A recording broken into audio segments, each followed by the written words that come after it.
All right, let's start. All right. Hi, I'm Chris. I'm Wendy. And welcome to the Toasted Marshmallow Adventures Podcast. Today, we are at the lounge at the end of the universe in the Artist Lounge, and we've got comedian Franqi French with us.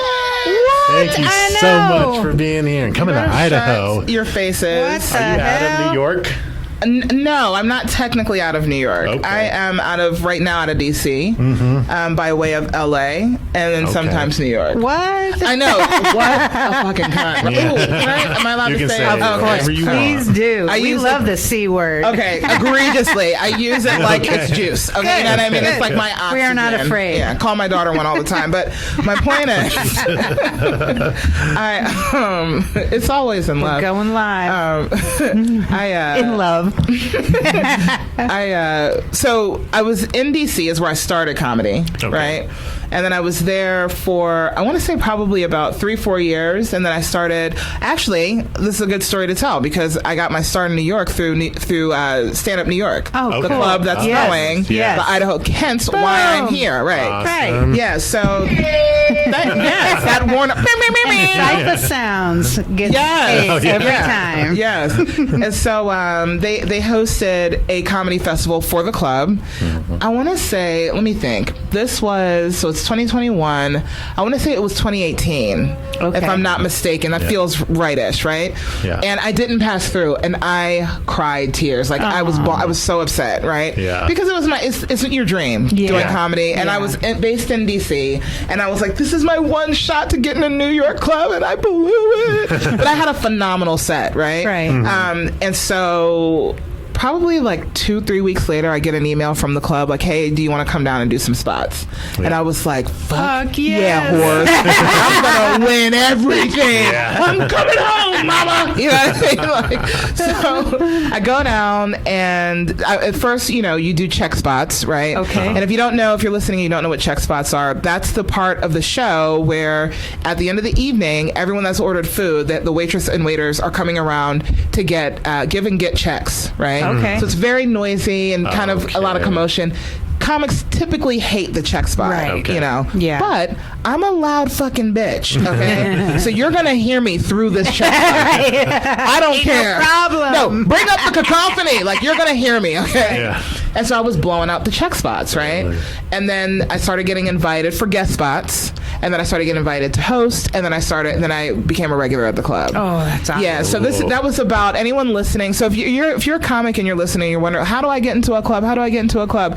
Just know, like, number one, like, all jokes aside, it's a long and arduous process. Yeah. Sometimes it can be quick. You can get a one-off where you're out somewhere and the right person sees you, but that's not a thing to bank or count on or wait to, that's going to be my route. Probably not. Right. You know what I mean? So you just have to think about it and be strategic. I was accidentally strategic about it. Yeah. I didn't realize what I was doing until after I was kind of in it, and I was like, oh. And I started off when they invited me back for checks, going to New York once a month. They'd invite me every month to come down. From DC, yeah, Wow. which is only like it's only like 3-4 hour drive, right? Yeah. 2 when I'm doing it. But it's not a big deal to go. I would literally, I was working a day job at the time. Okay, so I would go to work at 7 a.m. I would leave work if I had a New York show.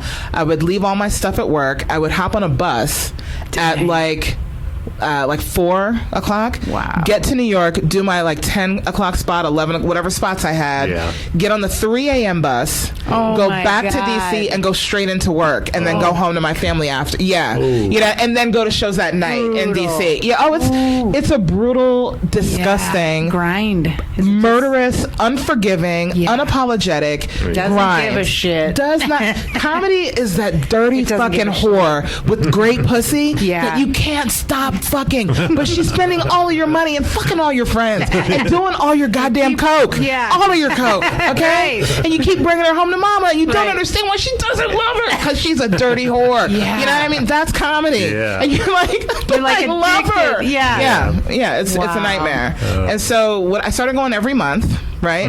And then I started going every other month, so 2 times a month. And then I started going every week. Wow. Yeah, so that was where I worked on the weekends to the point where the comics in New York are like, oh, dope, you moved here, like you're finally, here. yes. And I'm like, absolutely not. I still live in D.C. I'm just like sleeping in my car on the street at a front, like wherever, so I can get these spots. But it's really important for comedians to be ingratiated. And would you go as you're alone, like as a female? Solo. Not scared at Look, all? child, she's No terrified. scared. Oh, scared. In my okay, boots. because I would be scared shitless.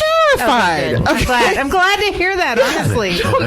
People always think that I'm like this fearless, Well, you know. yeah, you kind of come. Yeah, no. No, okay. let me. Here's something else that's really reassuring. important. Yeah, for all humans, regardless of gender, I am quaking in my boots 99.9% of the time. Yes. I am terrified. I am telling myself, you are trash. Like, this is a constant thing it's for me. not. You're worth it. You're worthy. Girl, You're good. I try to like remember to say it. Like, okay, wait, hold on a second. You is smart. You is bright. You is impotent. Like, I try to remember to tell myself that, and it never works out, dog. Like, it doesn't work out. Yeah. I'm just like, yeah. So I say that to say, the important thing is pushing through that. Okay. Okay. It's Pursue not the fear and the terror and because the fear is not real. And even though you're feeling it and it is real to you, it's not a real thing. Right. Do you get what I'm saying? Yes, like I do. You know, and we that's what one of the things we have to learn as comics, and that's I think it's one of the things too that I feel like it's unfortunately for women, for our gender, fear plays a very uncomfortable role just in our lives generally, yes, right? It does. And then when you compound that fracture with comedy, it adds a whole other layer of issues, right? And oftentimes as women, it's the way society, kind of the things that are imposed upon us. Be nice, be kind, smile, don't hurt people's feelings. Right. So we have all of these like dichotomies telling us what we should be doing, and it's very hard to figure out who to pay attention to. Who the fuck are right? we? Yeah. Who am? And when you're trying to move through the comedy world, which is a business dominated by men, right? Heavily, okay. Where specifically you're told you don't belong here because women aren't funny. Right. Yeah. Prove that shit to me? You know what I mean? This is what's happening, and we oftentimes get trapped in that fear. Yeah. Oftentimes, and we spend a lot of time. And ladies, do not at me, because please trust me when I say I don't give a fuck. My mouth is reckless as hell, and just hear what I'm saying without judgment, okay? But my point is this. What often happens, what I see happen with women, is that we will take to social media, take to other women comedians and try to commiserate around this pain, which on one hand, is it helpful? Maybe. It is nice to see someone that's, like we just said, I'm very insecure and uncomfortable. That's nice to hear. Yeah. You know, because like, okay, well. Like I'm not alone. You're not alone. Yeah. That's great in that sense. Yeah. You know where it hurts? No one gives a fuck. No. This is comedy. They don't. Yeah. No one gives a fuck about your feelings. Yeah. And when I have women comedians that are newer in comedy coming to me, Franqi, what do I do? This motherfucker, do you know what? And I'm not making fun of anyone. Again, don't at me. You will get your feelings hurt. But my point is this.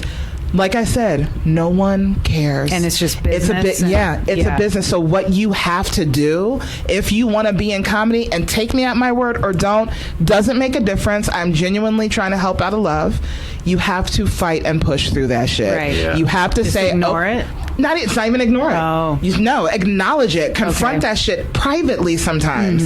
You don't have to tell everyone and complain to everybody about people, because also that will block your opportunities. No one wants to work or be around someone who's miserable all the time. That's true. They don't. No. You know, and I don't mean, and I'm not invalidating anyone's experiences or feelings or thought processes it happens, or anything like that. All I'm saying, if you want to move forward and you find your group, and that's who you commiserate with. That's who you talk shit with. That's who you text pictures to. That's who you tell your truth to. Yeah, you tell your fucking truth. Yeah. And you trash. I have my one good friend, Nicole Walkow. I have a couple of good friends, but she's my specific. That's the homie. We were texting earlier, talking shit about comics we fucking hate. Nice. Everyone has. You do. Yes. We all have comics we hate. Of course. And you gotta have that one person. It's got to be a very, very small group, not a clique. Yeah. And it could be someone even outside of your clique. Yeah. You feel me? That you can say all of the shit to. Yes. You know what I mean? Just get rid of it and dump it over here, and then reset. Right. And keep I fucking got this pushing. shit. Yeah. And keep pushing, because no one cares. Yeah. They don't. Because the thing that's going to get you better isn't posting on Facebook and complaining about this club that didn't book you, this fucking asshole touched your butt. That's not okay. That shit's not okay. It's fucked up. At the same time, what's the word? What's the sentence of the day? No one gives a shit. Yeah. No one cares. Right? No one cares in reality in the grand scheme of things. You know what I mean? And then you position yourself in a way where you're powerful enough to affect change. That's the route that you go, in my personal opinion. Awesome. That's just my opinion. And it's worked for you. It's working for me, I think. You know what I mean? I'm very vocal. I speak my mind. You know what I mean? When it's necessary. Oftentimes, though, I speak my mind privately. You know what I mean? I don't need to blast you on social media for everyone to know I have an issue with you. I don't need to do that. I can go right to your DMs or to your cell phone and text, hey, can we talk? I love that. You know, hey, this is what's going on. I think that's adult. It's a better way to do it, really. I mean, just in my, and again, it's not, this is just me and how I do shit. You know what I mean? And just observe. And that's another thing that my husband actually taught me. Shut the fuck up sometimes and just watch. Right. You know, how did he teach you that? Well, by telling me to shut the fuck up. Just watch. Not in an asshole misogynistic way, but just in a very helpful way. It's like, babe, I am very opinionated, as you can see, because you guys have not said really a word. That's fine. And for that, I don't apologize. But here's my point. That's fine. Is that I do have a lot of opinions and thoughts about things, and sometimes it's better to just watch and pay attention. Hard sometimes. One thing I wanted to talk to you about, because my daughter is gay, is your By the Way They're Gay pod. Oh, bitch, let's talk about it. What's up? Tell me what that's all about. I haven't watched it yet. I just saw it there's links on your Instagram and stuff, and I kind of saw your page, so tell us about it. But bi is B-I, right? Yeah. Okay. And so my daughter is they, them, he, him. Oh, okay. Still prefers for me to reference them as my daughter. Okay.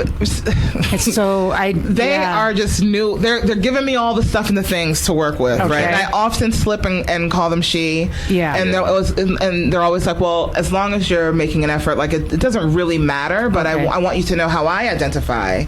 And then you work your way to getting there, you know. But they have changed their pronouns literally like 5 times, but I don't care. And I'm like, this is your journey. Yeah. So it could change again. I just don't want to offend people. That's my whole thing. It's like, whatever you are, that's awesome. Yeah. Agree. I also think, though, sometimes, like, stop taking yourself so seriously.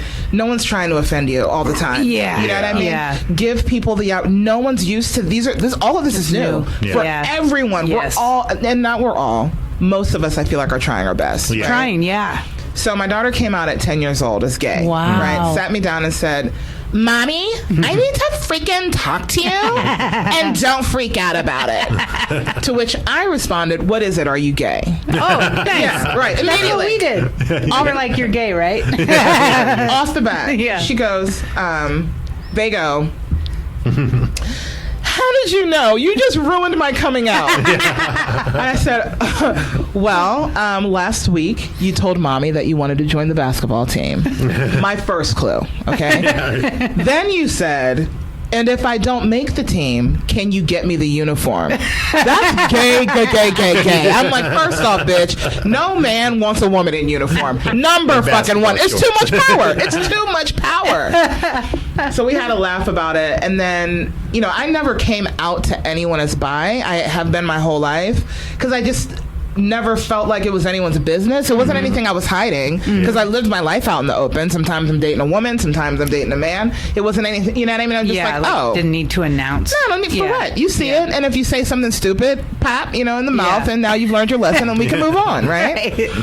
But with my daughter, I wanted to come out to her because I made a decision like 2 years ago to start talking about my sexuality in my stand-up. And I was like, well, and she comes to a lot of my shows, and I was like, it would be weird for her to hear that from the stage, right? That can be off-putting, and I'm married to her dad. Right. Like, an open relationship? What? So I decided to sit her down, and she was just like, okay, can I go back to watching my anime show? And I was like, she's like, no. But can I ask you a question? I'm like, sure. Why a man, though? Is what she says to me. Oh, interesting. And so I said, that's weird because you do know that the man that I'm with is also your father, who if I weren't with, you wouldn't exist, right? You do. She goes, yeah.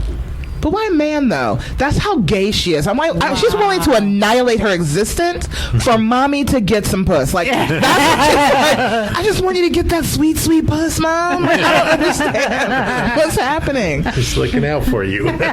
So, a few months back, I had the opportunity to go to LA. I can't say what yet, but to tape an episode of a show that I am. Cool. Oh, I can't even say. I'll tell you guys after. But the coolest shit ever, right? Yeah. And it was just a very small spot on the show. And while I was there, I woke up out of my sleep and said, "By the way, they're gay. We need to do that's a podcast, and we need to do that." Just came to you. Just came to me out of my sleep, and I texted her and I said, "Hey, Smush," that's what I call her. Actually, I have about 1 million nicknames, but Smush is one. And I said, "Hey, Smush, would you want to do a podcast with me?" Responded immediately, "Oh my God, yes, let's do it." And I texted the name. She's like, "That's the name, let's do it." And I was like, "Yeah, it's going to be about parenting BIPOC and LGBTQ kids," because oftentimes they have told me, "Mommy, I listen to some of my friends and like other stories I've seen like around the internet and the world, and I have the easiest time with being who I am. You guys are just whatever it is, no matter what it's just you guys accept it and support it and try to figure it out with me." And there's a lot of kids that don't have that. No. It's brutal. It's brutal. Yeah, there are kids that get murdered. Yeah. Let's just take it to the extreme, that are murdered by family. Yeah. Because I read a story probably 2-3 years ago about these two beautiful girls. It's so sad and devastating.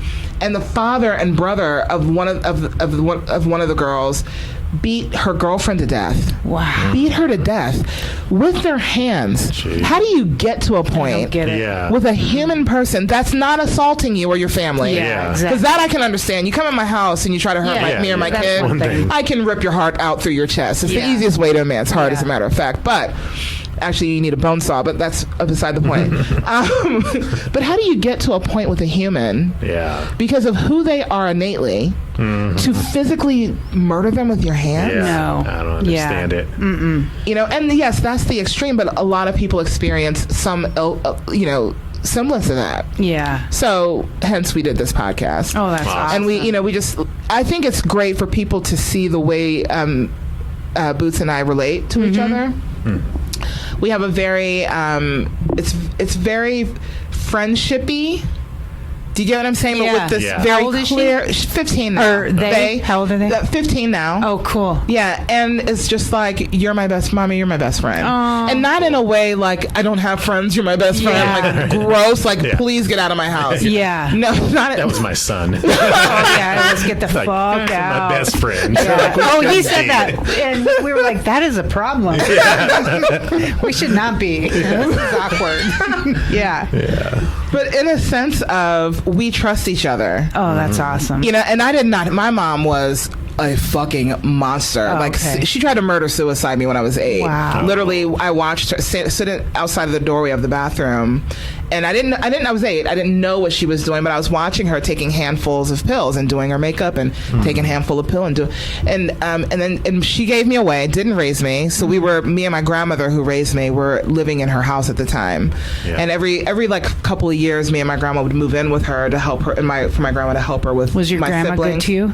Huh? Was your grandma good to you? She was dope as fuck. She used to run numbers for the motherfucking mob, bitch. That's number Whoa. one. Okay? And so she used to give me a little paper bag and take this down to the corner store. Wow. And they gonna give you one just like this and bring that back to mama, okay? Straight like that, okay? And no one on the street fucked with me because I was CeeLo's daughter. That was my grandma's nickname.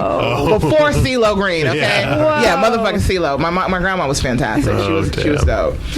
And we used to always think she was part Italian, but I just did my DNA. 23andMe? 23andMe too, yeah, part Irish, yeah, slavery and rape, yeah, that's how that happened. That was a lot. But no, she was fantastic.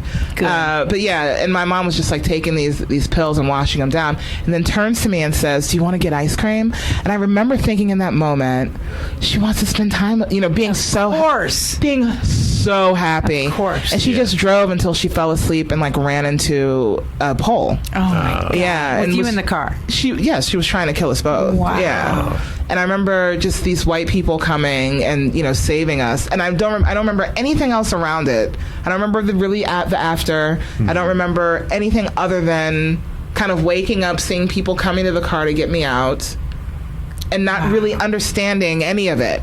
Do you get what I mean? Yeah, of course. Fast forward to like a year later, and then she took me in the car with her. Shouldn't have got in it again. No. Yeah. And ran my brother over with a car because I helped him run away from home. My older brother. My God. Basically asked her, like, okay? he's alive. Yeah, he's alive. And is he okay? No.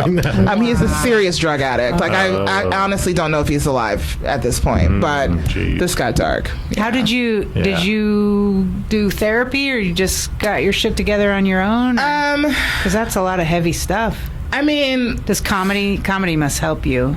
no. It's funny because my mother was the person to ruin my life, and I say that literally.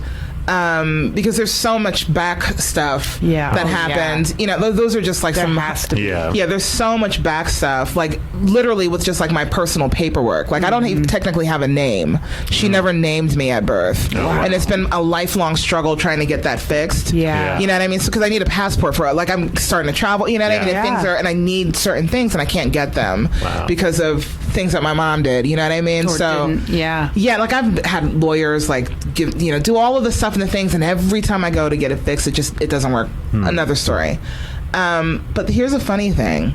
She also said something to me. I had meningitis when I was 8 months old, and had a fever so high that it burned me. I had 3rd-degree burns over 30% of my body. I have I have scars all over, right? And I had gangrene in my feet from the infection, and lost 3 toes. Okay. Wow. And I was 8 months old, in a coma for 6 weeks, died. Okay. And as they were wheeling me down to the morgue where they take their dead, I woke up. And the doctors told my grandmother, because again, my grandmother was raising me, they said, this is while I was in the coma, if she somehow survives, and they're like, it would literally take Jesus Christ coming down in earthly form and laying hands on her. She's dying. Yeah. I mean, I had a fever higher than the thermometer. Wow. You know what I mean? Like they couldn't really measure it. And that goes up to 107 or something like that. And that's the point where your internal organs begin to cook, like a microwave. Yeah. And, you know, regardless of what you do, your brain's being cooked and damaged. Right. So they told my grandmother, if by some miracle this child survives, they're going to be a vegetable. So be prepared for that. Wow. You know what I mean? Now, one of two things is happening. Either I'm a miracle or I'm a fucking vegetable somewhere drooling on myself. And you won't exist. You know? And I don't know which is right. It could be I can't say. I know. Could be some Matrixy shit. But my point is this, and I know I'm taking a long walk to get to one, but my point is this: my mother, being the person who ruined my life the most in a lot of ways, made this one statement. Every year, for whatever reason, I would get this really high fever every year. Out of nowhere, I would go to the doctor. I didn't have strep. I didn't have the flu. I had nothing. And they could never figure out what was wrong. So my grandma was just like, it's some residual effect from the meningitis. It's got, like, that's the only thing she could think of, right? Yeah. Whatever. But every year, one time a year, I would get deathly ill, okay? And my mother was always fucking horrible. I hated getting sick because she would treat me so bad when I was sick. And I'm just awful. And I remember I was in my room, laying down, and my throat would be so dry, and I wouldn't be able to eat nothing. And every time I would get sick, she would make my favorite meal, and I couldn't eat it. This is how fucking twisted she was. Jeez. And one time she said to me, and I don't know why she said this, but she said, "This is the worst you're gonna feel, is right now. This is the worst, okay? And if this is the worst, you can stand to get better," is what she told me. Huh. And this is so weird. That stuck with me my entire life. So whenever you ask me what got me better, right? Whenever something horrific happens, I think to myself, this is the worst. This moment right now is the worst. So if you can get through this moment, isn't that weird? You can get to the better. That you're using those words from her. Yes, right. When she did not mean them. I don't know where she was coming from, but that's literally the thing that's gotten me. Helped me through my whole life, my entire life. Yeah. Wow. Yeah, for sure. Do you still have a relationship? She is dead, so no. Okay. I'm kidding. She's here with us in spirit now. Yeah, she's dead. I was serious about that. Okay. But yeah. She passed away 12 years ago. Was that hard or no? It was the hardest thing that's ever happened in my life, and I thought I wouldn't care. Yeah. I always said, I can't fucking wait for you to die. I always thought that. Always. And here's the weirdest part. I'm going to do my best not to cry. Okay. My mom had sarcoid, which is the same disease that Bernie Mac had and passed away from. It's a lung disease. The only cure fix is a lung transplant. So you just kind of wait around for that to happen or die, right? And compound that with, she also was HIV positive. Oh, wow. Yeah. Kind of her bad. And no, I'm not making fun of people that are HIV positive. Right. My mom was trash, and yes, I am making fun of her having AIDS. It's hilarious. And so, hold on one second. I'm going to catch my thought. Oh, so you're asking if I was sad. So she got sick, had pneumonia, double pneumonia. Was in the hospital, got sick. They let her come home. Her lung collapsed. Went back to the hospital. Wow. Never came home from that second turn. And she was there for, it was a while. I want to say at least like 3 weeks. All of my siblings came from all the places that they were, and we were all kind of in her hospital room together. She was in a coma, unconscious, unable to talk, move, anything, right? And I remember we were all sitting in her hospital room, just like talking amongst ourselves, and they got hungry. We're going to go grab food. And I was like, well, I'll stay just in case, on the off chance that she wakes up. I don't want her to be alone, right? No way. Yes way, bitch. You already know where this is going. I kid you not. Yeah, I'm getting chills just even every time I think about this, and I'm probably going to cry, and I'm going to try not to. I might cry too. Shit. So... Oh, God. So they all left, and she woke up as soon as they were out the door. Damn. She knew that I was there. She said, I'm sorry that I didn't love you. Oh, my God. Jeez.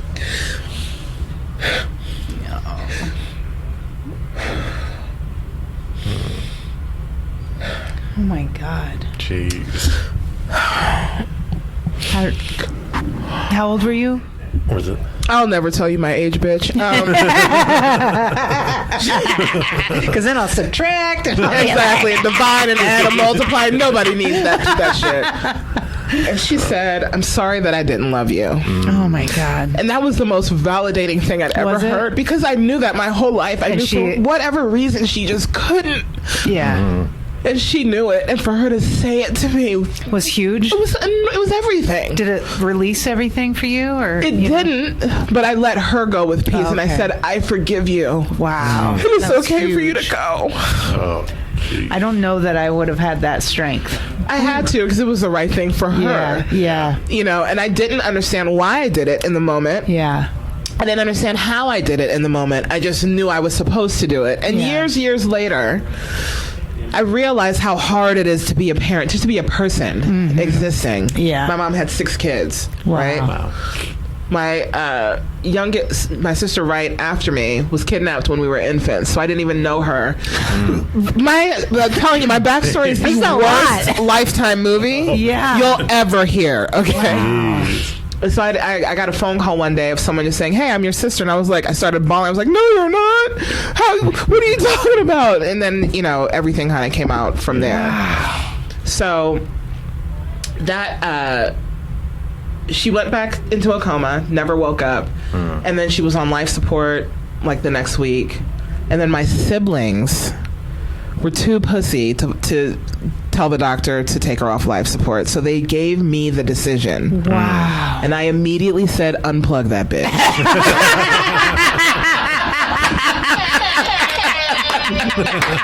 You want me to do it? Yoink! So that was a nice cry session for a great punchline. But yeah. Wow. Yeah. That is intense. That was a lot, right? Are you okay? Oh, I'm fine. Yeah. I'm fine. But that was, So that's me, kind of in a nutshell. Wow. Are you guys good? Yeah, we're good. Yeah. I'm just thinking about my relationship with my mom. She's got Alzheimer's now. She's in an assisted living in Nampa, and so I mean, the mom relationship is huge. It's huge, so man. that's brutal and kind of awesome how you ended it. Then you ended it. I'm like, oh no, bitch, you won't get the last word. I got the last word, motherfucker. Yeah. So close to your dad, or? Oh no, he could die in a fire. Wow. Yeah, I'm good on that. I wouldn't piss on him to put him out. No. Yeah. So you have found your way just on your own. I absolutely would not say that. I'm not a religious person. I am extremely spiritual, and I don't know what the force is. I don't know what it is. Call it whatever you want, but I know unequivocally for an absolute fact that there is something working for all of us. There's an energy force. There's something that's moving things along, right? Yeah. And I have my first memory is being dead when I was 8 months. Is the very first. I'm like, to this day I remember it like it was yesterday. It's the clearest memory that I have. Wow. And do you want me to share it? Yeah. So. And it sounds very cliche, very similar to probably a number of near-death experiences that people have told, but I was a baby at the time, right? And so I'm assuming the way that I accepted the experience is because I was a baby, because it felt like I was in, those old-timey black hooded baby carriages? Yeah. It felt like I was in one of those, right? Yeah. Weird to start with, right?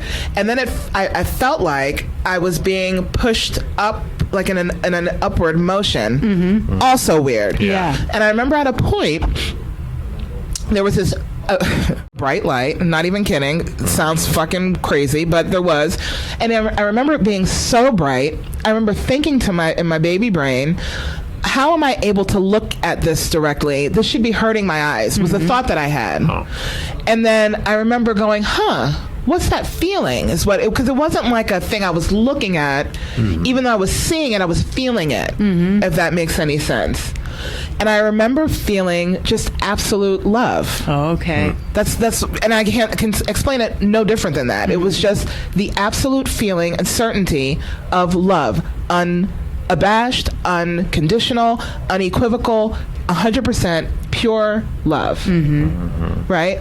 And that's the other thing that carries me through life, is knowing that exists. Oh, that's awesome. Yeah. And truly is literally the reason why I did not kill myself multiple occasions. Right. Not even kidding. You know what I mean? Exactly. Just remembering that feeling, it exists. Yeah. It's a real thing. With your background, a lot of people wouldn't still be here. You know what I mean? Yeah, but I can't explain it. It's just a certainty of faith that I know I have a purpose. Oh, that's I know that I'm supposed to do something. And I know that and not like in some weird like megalomaniac kind of sense. Not like whatever your something is. I'm going to take over the entire world. Who knows? Right. But who knows? Exactly like you said. But I know that I have a purpose because whatever that energy is has shown me time and time again. That's amazing. I could be gone from this earth many times. I've been in many situations that I should not have made it out of. Many. Still not to mention that I actually died at 8 months old. Right. Yeah. Right? So why am I still here?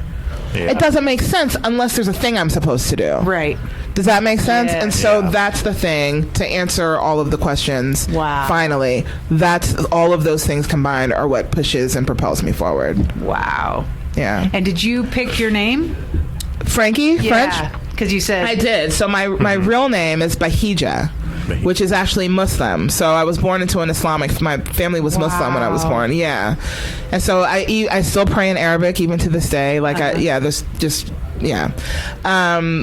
And it's a beautiful religion. I'm just going to put that out there. It is a beautiful, loving religion. You have your fanatics that take things to the extreme. Anything. But yes, but that's with anything. So don't take Muslims and, just, they're all terrorists. No, not true. Come on. But when I started comedy, I was an executive director of talent acquisition for a tech company. And so I was like, I need a moniker. I can't be out here with social media doing comedy under my real life name. Right. Yeah. Okay? Yeah. And I say something about my wet ass pussy.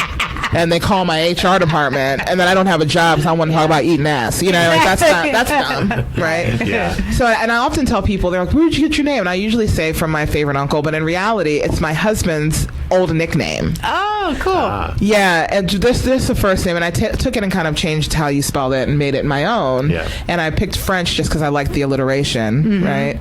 And it's just stuck. And now I'm kind of in a situation where I'm known in the industry enough to where I can't really change it. I probably could maybe later, but I can't really change it now. I think it works. I like it. You know what I mean? I like it, and it makes me happy. Yeah, and it's fun to say. I like the Q. Yeah, the Q is my favorite part. I love when people put a U in it. I don't. I hate it. I'm like, no. I know one goes there. Yeah. I don't have one there because I'm black and we're saucy. Okay? I'm super fucking saucy. All right. So tell us about the Nonprofits Pod. Oh, snap. Y'all are all up in my shit. Yeah, that's what we do. The Nonprofits Pod is my jam. So I do it with my buddy out of New York. Shout out to Stephen Campbell. He's my favorite comedian. I just love that dude. We've been friends really through our whole comedy career. He started in DC too, I think. Stephen, if you're listening, you hear this and I'm wrong, you know, Corrector. don't correct me because you're a straight white man and you can't tell me shit. Oh, that's right. Don't do that.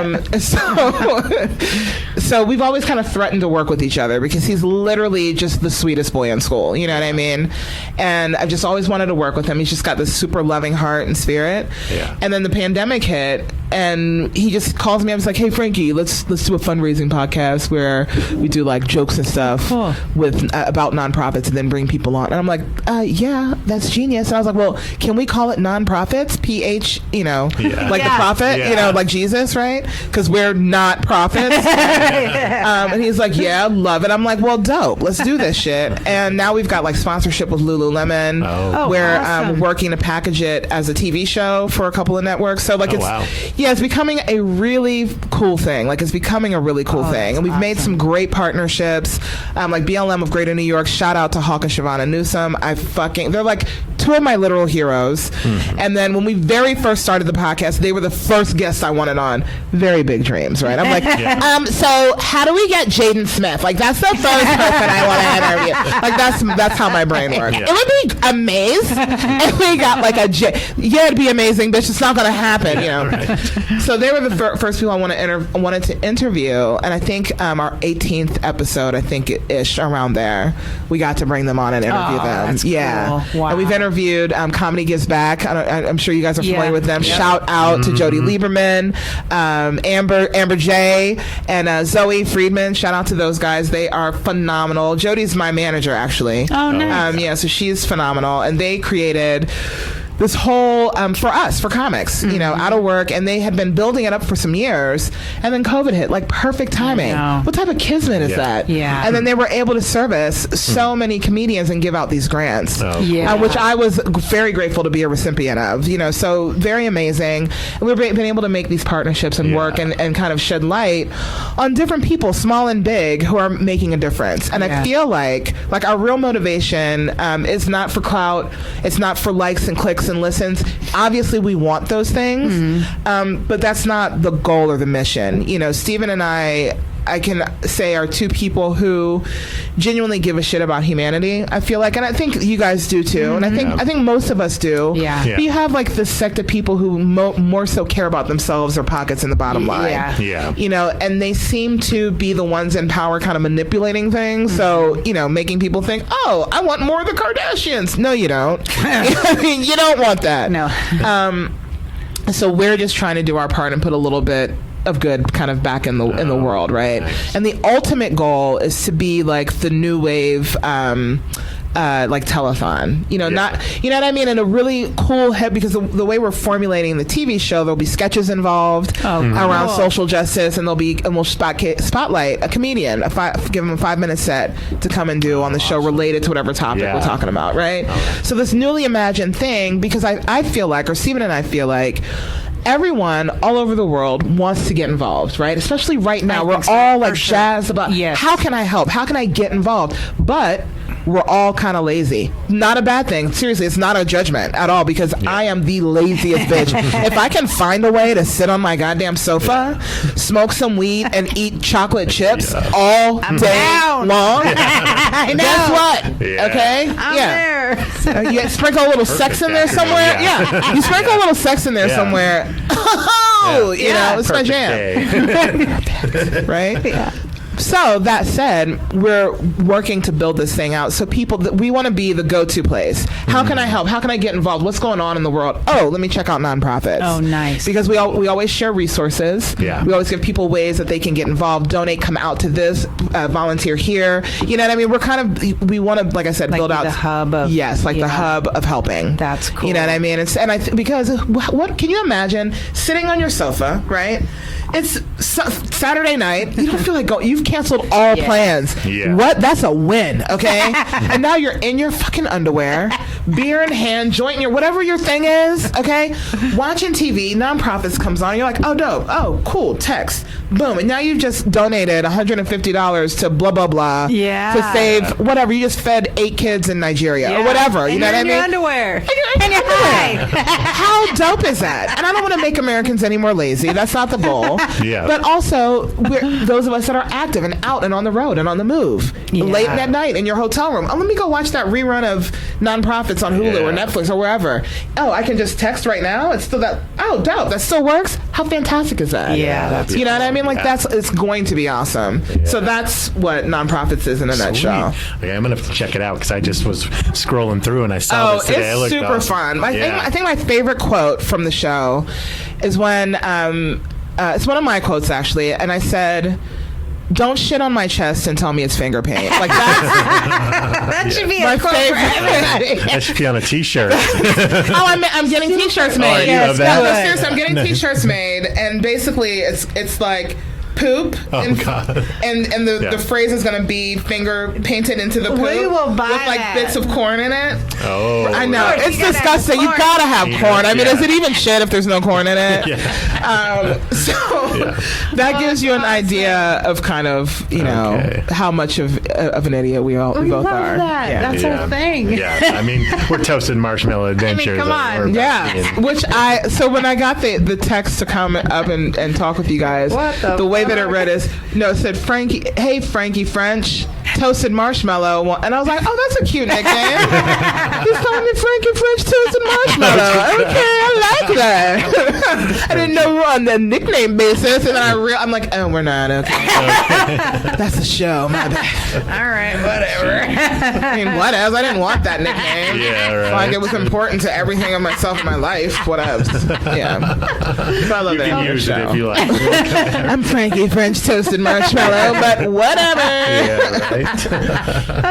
So I was want to reading hear about that. what reigning champion of Stand-up NBC. Yeah. Yes. Tell us about that. Wow.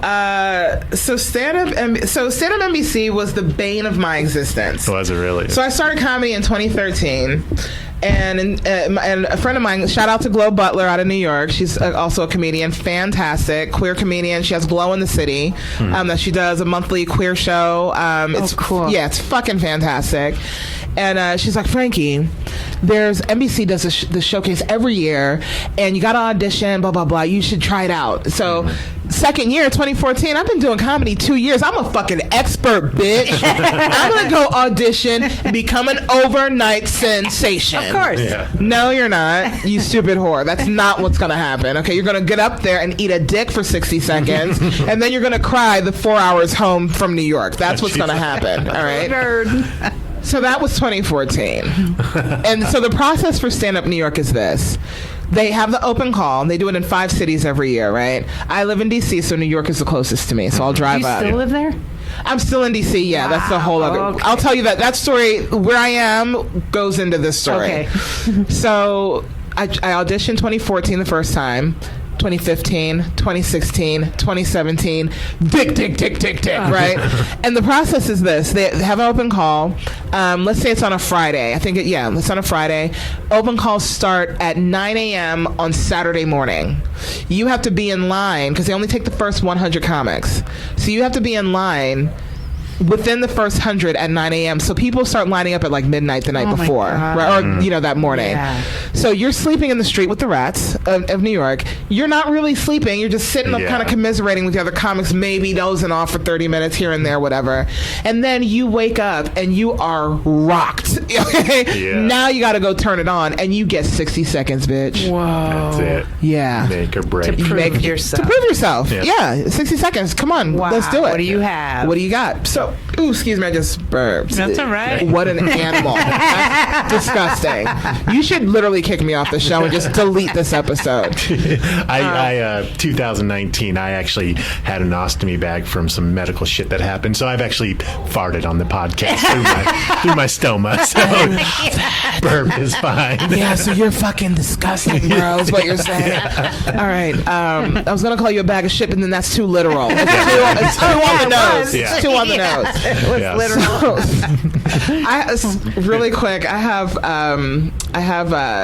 diverticulitis. Oh, that's how mine started. Yeah, I was gonna say, very careful. My colon fucking bursted. Yeah. Ostomy bag for 10 months. Yeah. Wow, that sucked. I was on that path. I was in the hospital. Yeah. A part of my intestines had gotten necrotic, and they were gonna have to cut it out. Oh my God, same. Yeah, it didn't burst though. It was Really lucky. And I was in the hospital for a week. And like the day before, they were like, "We're gonna do surgery tomorrow."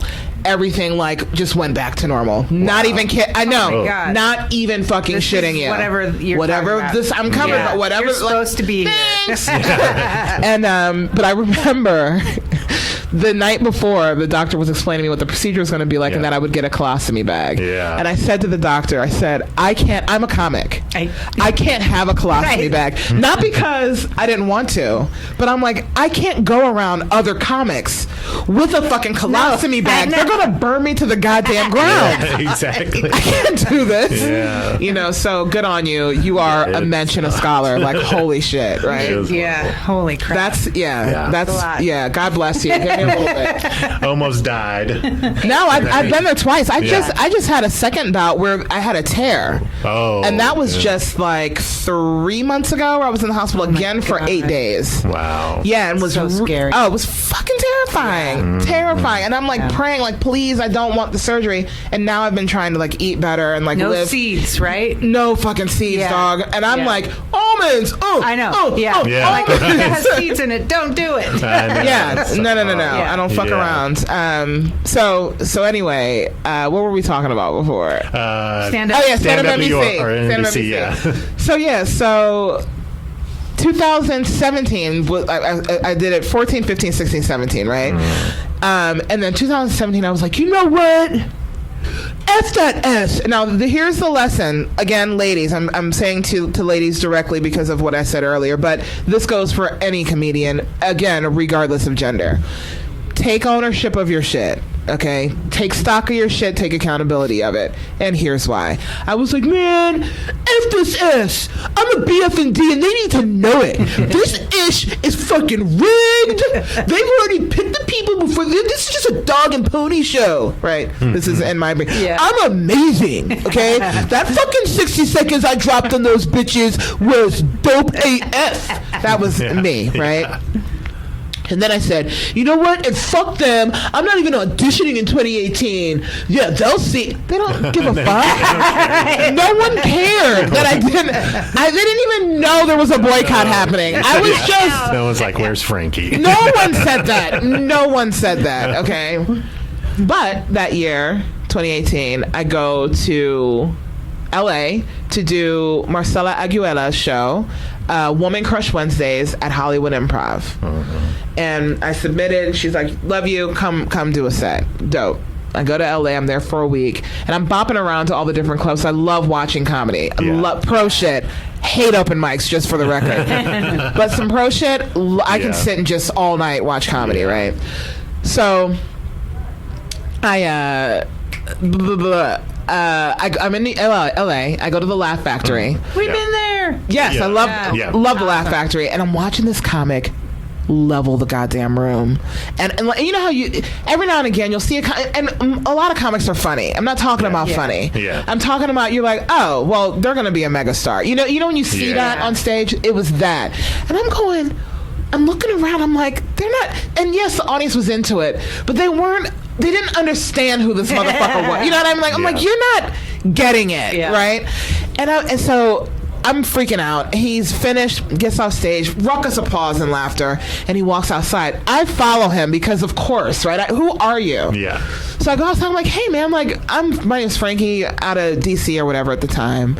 Nice. Like, what's your name? Like, you're fucking phenomenal. I'm a comic too. I'm not some psycho. Well, also a psycho, but also a comic. So he's like, introduce himself, and he's like, I'm Mikey Winfield. You know, whatever, blah blah blah. I'm like, oh, dope. I'm like, man, your set was fucking phenomenal. As we're talking, this dude walks in and goes, hey, man, congrats, and keeps on walking. I was like, oh, dope. What is he congratulating you for? And he says, I just won Stand-up NBC. And I said, really? Did you? That way. So I asked him, what was the experience like for you? Like, what was it like for you? And I'm like, tell me that your fucking manager worked some backdoor goddamn deal and handed it to you. Say it! And he was like, yeah, shit, I slept outside, same rigmarole, right? And I was like, I said, you know what? I'm going to go back and audition next year and I'm going to win that shit. This is what I say to him, right? And he's like, shit, do that shit. We pound it up, going about my business, move on with life, right? A year passes. My friend Keisha from high school passes away, right? At the same time, this is how much of a piece of shit comics are, everyone who's listening. You guys will understand it. Other mortals listening, civilians listening, will not feel this. Yeah. I have a set at Stand-up New York. It's Friday night set. And I'm like, okay, and tell my husband I'm going to pop up, because it's really his high school friend. I'm like, I'm going to pop up, do the set, and come right back, and I'll be here for the afternoon for the funeral. On Saturday afternoon, right? So I go Friday night, do my set. My homegirl, Chewy May, shout out to her. Yes, out of New York. She's like, hey, Franqi, the Stand-up NBC auditions are tomorrow. You should come with me. I'm going to go. You should come with me. And I was like, choose. I'm like, man, I don't know. I don't feel like sleeping outside. I was like, I'm just going to take the 3 a.m. bus home, whatever, blah, blah. And she's like, oh, come on, you're not doing shit. You're going to sit on the bus and go home and then what? And I was like, okay, you know what? Fine, fuck it. I'll come with you. We'll sleep in the streets. I'll go do this 1 minute bullshit audition, get passed over, and then go home. Really, it doesn't make any difference. I'll still get home in time for the funeral. But now I'm around people, whatever. So I'm sitting in line. I'm like, what am I going to do for a minute? So I just started thinking I had just gotten my DNA, right? And I told that hashtag me. The joke was, just got my DNA done. Turns out I'm a quarter Irish. Weird. Until I remembered I got my DNA done at 23andMe too. Leveled the fucking room, right? And then I followed that with a bit about being bi. I'm bi. That I grew up the only black bisexual Muslim girl in the suburbs in the 80s. Wow. Yeah. Ew. And I said, but it did. I can't remember. I was like, but it prepared me for the rejection I would receive from lesbians that I wanted to date later in life. I'm like, did you guys know that lesbians don't date bis? I literally had this girl tell me into my face, ew, your vagina is tainted with human man penis. To which I said, look, Morgan, it's free range, organic, and locally sourced. Way better than that GMO cock you have in your sock drawer. Leveled the room and I was done, right? That was my 60 seconds. So whatever, I go outside and they let you know immediately that you failed. So I'm standing outside and she was like, Franqi, they put the list up. And I was like, I don't care. Whatever. And she goes, you're on it. I was like, oh shit, dope. First time that's happened. Cool. And then they invite you back that day for a 2-minute set. Oh no. Yeah. Do you miss the funeral? Huh? Do you miss the funeral? What funeral? Oh, I thought that exactly. Yeah, I missed the, hold on, wait a second. Let me I'm sorry. Let's slow roll to it. Sorry. You're blowing the fucking punches here, babe. Like, what are you doing? So my name's on the list. So like, okay, come back tonight for come back tonight for callbacks. And then if you pass through there, you go to semifinals, which is the next day. So I'm like, okay, cool. So I hang out for a couple hours and they start doing the callbacks. So now I got 2 minutes and I do this, I do that same bit and then I add this joke I have about my roommate, my bullshit fucking cunt of a roommate. Turns out it's my daughter. So anyway. I think I've seen this bit. Yeah. They fucking ate. Oh, yeah, we both did. Yeah, I did see hilarious. that. Thank you so much. They ate that shit up, right? Yeah. So after that, though, they say, okay, call this number, 1-800, blah, blah, blah, blah, blah, blah. At 10 o'clock tonight, and we'll tell you who's going to the semifinals. And I'm like, okay, cool. So I call my husband. I'm like, babe, so here's what's going on. Not gonna make it. And I explain the whole thing. He goes, if you don't follow your dreams right now, don't call me back until you're done. Like, you know what I mean? Like, he's the most. Awesome. I'm so lucky. It's not. It's really not even funny how lucky I am. Like, we can talk about that like offline, but I'm very, very lucky. He's super supportive. And I'm like, okay, great. He's like, I'll go to the funeral. I'll represent for both of us. Don't even worry about it. Just focus on that. Don't even think about what's happening here. I'm like, okay, cool. So I go to my Chewy's house. I spend the night at her house. It's 9:50, 9:51, 9:55, 9:59. And Chewy, are you ready? And I'm like, I'm not calling. Someone will, if I'm on the list, someone will know and they'll post about it or text me. And that's how I'll find out. I'm not calling. 10:01. Did you call? No, I didn't. And I was smoking cigarettes at the time. I went upstairs on her roof and sat up there and smoked a cigarette.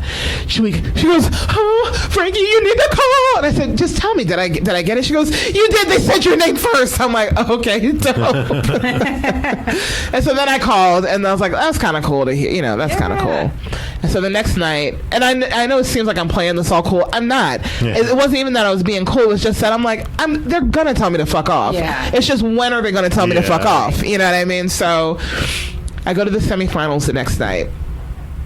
I had to go buy pants because remember, I just went up there for a Friday night show. I didn't even have underwear, so I had to go buy pants and underwear. And I go to the show, and it's the semifinals, and guess who the closer is? Mikey Winfield. Is the closer, who I just saw a year ago and had that never saw him again over the course of the year, right? So I went last in the lineup of semifinalists, and then Mike went right after me.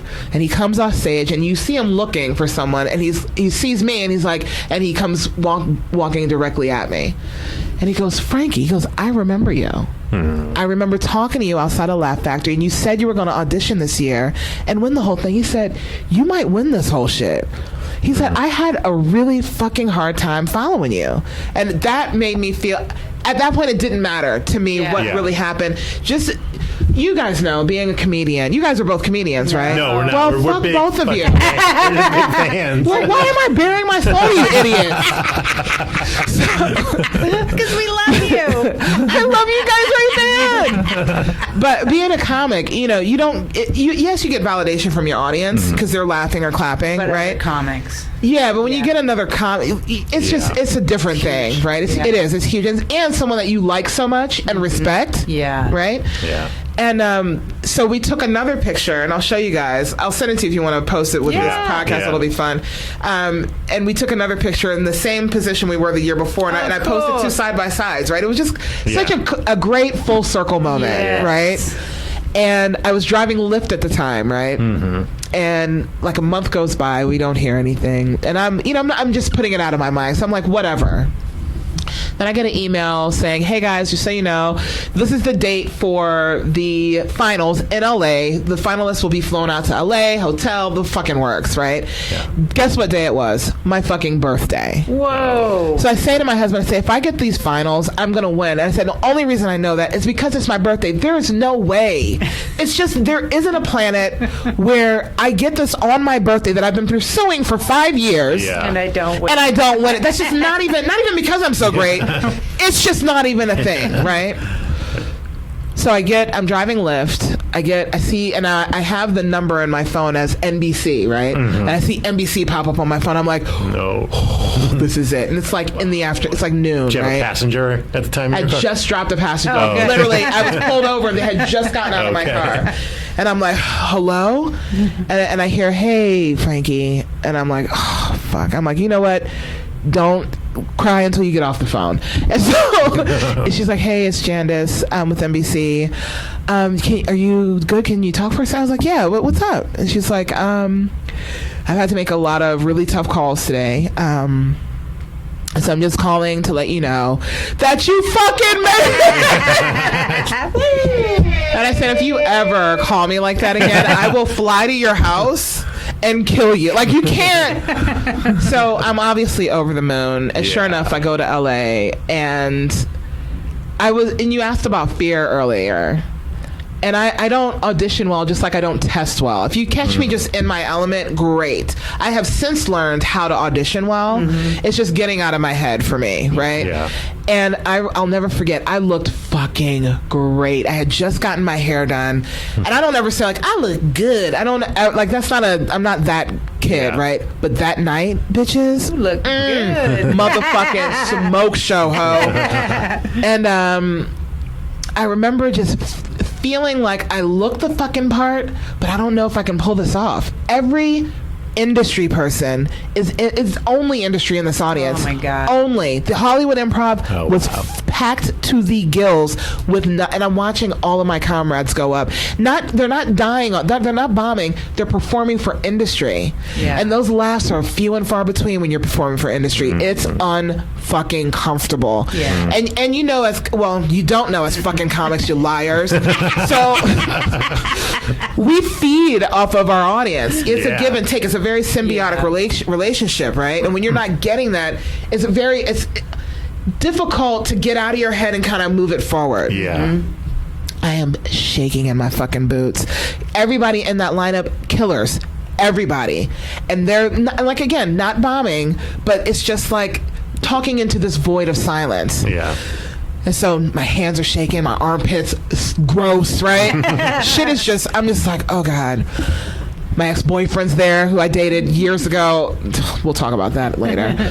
And Chewy, as a matter of fact, shout out to her, flew to LA for this for me. Wow. Right? She's in the audience. And they call my name. Takara Williams was the host. Fucking murderer. And she brings me up, and I am sick walking to that stage. I'm like, I'm gonna fucking eat shit. Like, this is fucked, right? Yeah. The weirdest thing, I put my first foot on the step, everything washed away. It was the weirdest feeling I've ever felt. Wow. Never felt anything like that. Just a perfect calm. Wow. Just a perfect calm and a perfect peace. And it was like like a hand on my shoulder, like, you got this shit. And I stepped on the stage and I grabbed that mic and it was fire. And I'm talking about the room was motherfucking exploding. Wow. Nice. Okay? And this is something that white comics may not know. Not you guys, because you're not fucking comics. But there's this, like, culture within the culture of comedy, and that culture is black comics, right? And it's not a separatist thing, it's not anything like that, but it's this thing that black comics have amongst themselves, and we will be like, psh, if you don't make me laugh, fellow black comic, you ain't shit. I don't give a fuck if you're making all these white people laugh. It means nothing. Right. And I don't know if you guys know T. Murph from Woke, the show Woke on Hulu. Well, he's also a Stand-up NBC alumni, and he was there. He had done a lunch with us while we were all in town, and now he's on the Hulu series called Woke, right? Oh, cool. He's the dude with the long beard. If you ever watch the show, phenomenal show. Seriously, check it out. And if you listeners watch it, it's great. And he's in the audience though, right? And it's him and a couple other black comics, right? And they are sitting there. If I'm on the stage, they're sitting right there, and I can see them because they're right in the light. Everybody's like this, Oh, God. right? But as soon as I hit that first line, they were bent over. I'm talking about, and that was it. That was fucking it. And I was like, I'm leveling all you fucking whores, right? And one of the best sets of my life. One of the best fucking sets. And I won that shit. Wow. Yeah, and I fucking won that shit. And I moved to LA January 20th to live out the contract, right? And I got a manager, got an agent. Everything was like just beautiful. I'm in LA. My husband and my daughter are still in DC. I am living the life. I'm getting bitches and getting money. You know what I mean? What better? Okay. Then COVID came along and was like, no, bitch, I'm going to make a whore housewife and sent me back home. Oh, jeez. Yeah, it's gross. Now I'm domestic as fuck. I did laundry before I left to come here. Ew. Jeez. Okay. Ew. Should have someone doing your laundry by now. Hello. I've never felt more seen. Okay. So that was Stand-up NBC. Wow. Awesome. That's cool. Crazy kismet ride, right? Yeah. Because when Glow told me about it the first time, I said that's going to be my into the industry. I don't know why I know that, but that's going to be my foray into the industry, and it was. You know. Yeah. Yeah. So do you still have an agent and the whole? Not that same. So- Yes, I have Jody. Remember, I just said Jody Lieberman's my manager. okay, Yeah. nice. And then my agent is John Griffin from Griffin Talent out of LA. Wow. Yeah. Cool. cool. Very cool. That is really cool. Now, I was looking at your Instagram bio, and it said, coming soon, MAD. So I don't know how soon it's coming, but MAD stands for Moist Ass Dicks, and that is going to be that's my comedy special. It's a nod and homage to Cardi B and seriously, and Cardi B and Meg Thee Stallion, because they're phenomenal. And I found it hilarious how men were losing their shit over wet ass pussy. I just was so entertained, and so it's basically a show, and I have the jokes already written and it's ready to go. I just need someone to say yes, we want to see it. You won't go just YouTube? No, someone's going to fund this. Oh, okay. This special. Yeah, it's going to get full funding and be a real thing. I have a couple of things. So that may not be the first. Anyway, so MAD stands for Moist Ass Dicks. And it's just a series of stories about men, because their dicks are not moist from pussy. Let's be very clear. It's moist from quaking in their underwear and sweating balls off around powerful women. That's where the moisture comes from. So it's going to be this hilarious homage. And it's not a man-hating thing. Do not at me. Or do. It'll be some online fodder, like for the masses. Yeah. But it's a fun thing, yeah. But the real pet project, the first special I want to kind of push on, and anyone listening that's like, you know what, this girl's funny, let's give her a special. This is the one I want to produce. It's called The Whole Damn Dollar. But I'm going to release 15 minutes first for free everywhere. Oh, nice. And that's going to be called The French Quarter. Yeah. Go fuck yourself. Go fuck your mom, like right now, right? And that's just going to be a little taste. Of, you know, you give a little bit of coke, preview, right, before you make them do a whole line, right? And then they come back and buy a bag. Yes. Basically, that's what it is. The first taste is free. You know what I mean? Nice. And then I'll release The Whole Goddamn Dollar a couple of months later. And perfect. Yeah, because I'm going to leave the 15 minutes on a cliffhanger joke. Yeah. You're going to want to hear that punchline, right? Yes. So anyway, that's just kind of the stuff that's going on with me and in my brain. Cool. Wow. Awesome. Yeah. Well, I don't think we even touched on it, like why we're here. We're at the Idaho Comedy Fest. Yeah. Oh, yeah. It's like, what the fuck are we doing here? Yes, we are at the Idaho Comedy Fest. Yeah, when do you go up next? Let's see. Oh, I had I think I missed it. Oh, shit. Damn it. Yeah, I'm. Oh no, 100% serious. Yeah, Oh, I'm God. pretty sure it's 5:30. Yeah. What time did we start? I don't know. About an hour ago. Oh, shit. cool. Then I probably didn't miss it because there was another show. My show got pushed. Oh, okay. So I That's why we're late. probably didn't miss it. Okay. And it's fine. I'm having a ball with you guys. Yeah, this is great. Yeah. I don't want to get you in trouble. I know. Have you met me? Do I seem like someone that gets in trouble? Not really, Okay. no. Or cares about it. I've said this many times before, and let me reiterate. I'm bi. Okay, so I've never gotten into a situation that I can't fuck my way out of. Okay, let's be very clear about that. Let's be very clear. All right. All right. Well, let's get out of here. Let's leave it on that. Yeah, let's leave it on that. Yeah. You can There's fuck no your way out of situation anything. she can't fuck her way out of. Yeah. Pew, pew, pew, pew. You guys are great. This was fantastic. Super nice meeting you. Thank you You so are much awesome. for And we doing look the forward to podcast. seeing your sets. Yeah. Thank you Whenever so they much. may be. Well, I have 3. If this one's pushed, then I'll have 3. So you'll have 3 different opportunities to check me out if you want. Yeah. Awesome. We want to. Yes, come down to the lounge at the end of the universe and Yes. watch Franqi perform and all the other great comics. Yes. Oh my Yeah. God. So many awesome. No, the lineup is fucking I know. disgusting. Some of my favorites, if you guys care for the fest. We do. Cypher Sounds, love him. Yeah. We interviewed him. Yes, love him. Casey Rocket. Yeah, oh my Yeah, she's God. one of her He's on favorites, tonight yeah. at 6. He's so fucking Who funny. is that goddamn animal? I'm like, He's so funny. what even are you? Locally, it's so fun. Yeah. I'm like, oh, Micah Casey's- Fox. She's another one of my Okay. faves. We interviewed her Her boyfriend, boyfriend, Tim. Tim McLaughlin. Oh, okay. I didn't know that was a thing. Yeah, she's one of my favorites. Yeah. And then another young lady, and I can't remember her name right this second. And I'm a monster. God damn it. Well, I'll post about her if I remember. cool. But yeah, those are 3 of my faves. Yay. Yeah, I love those guys. Awesome. Thank But you yeah. so much Yeah, for hanging thank with you. us. Shut up. You're It's welcome been so much. awesome. Thanks It's for been the awesome. tears. Thanks for I the bawled like a stories. fucking baby. Like, Yeah, you did. Dad, fuck you. Yeah, you did.